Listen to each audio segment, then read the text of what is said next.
à partir de ce samedi, on va ouvrir un numéro dédié pour que toutes les personnes qui parfois se sont découragées, n'ont pas réussi à avoir les rendez-vous, ont trop attendu, eh bien, puissent, en appelant ce numéro dédié, obtenir un rendez-vous prioritaire pour avoir dans les prochaines semaines leur rendez-vous en centre de vaccination et se faire vacciner avec le Pfizer, BioNTech ou avec le Moderna.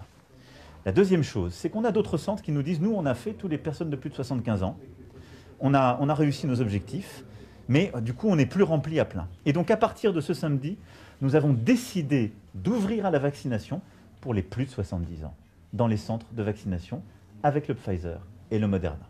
Et donc, dans les prochains jours et prochaines semaines, nous allons continuer, dès qu'on a des doses, à les transmettre, et c'est la charge du ministre, eh bien, à nos pharmaciens, à nos médecins, pour qu'on puisse continuer de vacciner très fortement en AstraZeneca, suivant ces préconisations.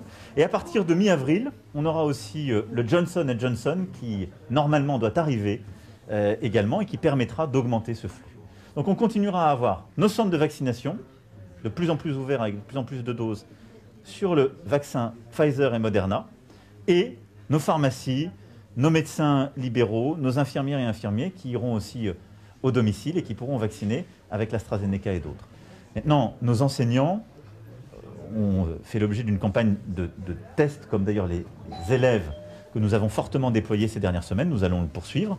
Et dès que nous le pourrons, je souhaite qu'on puisse en effet avoir une campagne de vaccination dédiée. Simplement, au moment où je vous parle, nous sommes encore dans une phase où on doit faire monter en charge le vaccin. Et compte tenu du nombre d'enseignants que nous avons dans notre pays, je pense que ce ne serait pas responsable de vous dire aujourd'hui ou la semaine prochaine, on peut le faire. Vraiment, je le demande instamment à tous les employeurs, à toutes les entreprises, à toutes les personnes qui peuvent faire du télétravail. Il faut au maximum s'y mettre parce que notre objectif, c'est de réduire les contacts, les interactions pour freiner ce virus.